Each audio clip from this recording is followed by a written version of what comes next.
Price தலாட் ஒரே ஒரு வசனத்தை கூட காண்பித்து விடுக்கிறேன். 1 பேதுரு 5வது அதிகாரம் 10வது வசனம். கொஞ்ச காலம் பாட அனுபவிக்கிறவங்களை சீர்படுத்தி சிறப்படுத்தி பலப்படுத்தி நிலைநிறுத்துவார்கள் சொல்லி இன்னைக்கு ஆண்டவர் நம்மள பார்த்து சொல்றாரு. அதாவது என்ன விஷயம்னா, மகனே மகளே, உன் வாழ்க்கையில அனுபவிச்சிருக்கிற இந்த பிரச்சனை, பாடு, போராட்டம், கஷ்டம் எல்லாமே அது எல்லாமே கொஞ்ச நாள் தான். சீக்கிரத்துல உன் வாழ்க்கை மாறப்போகுது. நான் உன் வாழ்க்கையை மாத்த போறேன்னு சொல்லி இன்னைக்கு ஆண்டவர் நம்மள பார்த்து சொல்றாரு. ஏன் தெரியுங்களா? யாருக்கும் தெரியாம நீங்க சர்ச்சுக்கு போறீங்க, யாருக்கும் தெரியாம பைபிள் படிக்கிறீங்க, யாருக்கும் தெரியாம அதிகாலையில இருந்து நீங்க பிரேயர் பண்றீங்க.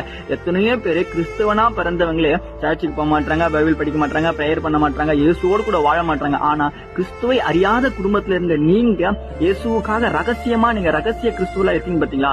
அதனால ஆண்டவர் சொல்ற, உங்க வாழ்க்கையை நான் மாத்த போறேன், உன் பிரச்சனையை நான் மாத்த போறேன், நீ அனுபவிக்கிற அந்த கஷ்டம் போராட்டம் எல்லாமே மாறப்போகுது. நீ வெளிப்படையான கிறிஸ்தவனா மாறப்போற, உங்க குடும்பம் ரசிக்கப்பட போகுது, உன்னை சுத்தி இருக்கிற ஜனங்க ரசிக்கப்பட போறாங்க. அதுவும் யார் மூலியமா? உன் மூலியமா. நான் உன்னை தெரிந்து கொண்டிருக்கேன்னு சொல்லி எனக்கு ஆண்டவர் நம்மள பார்த்து சொல்றாருங்க.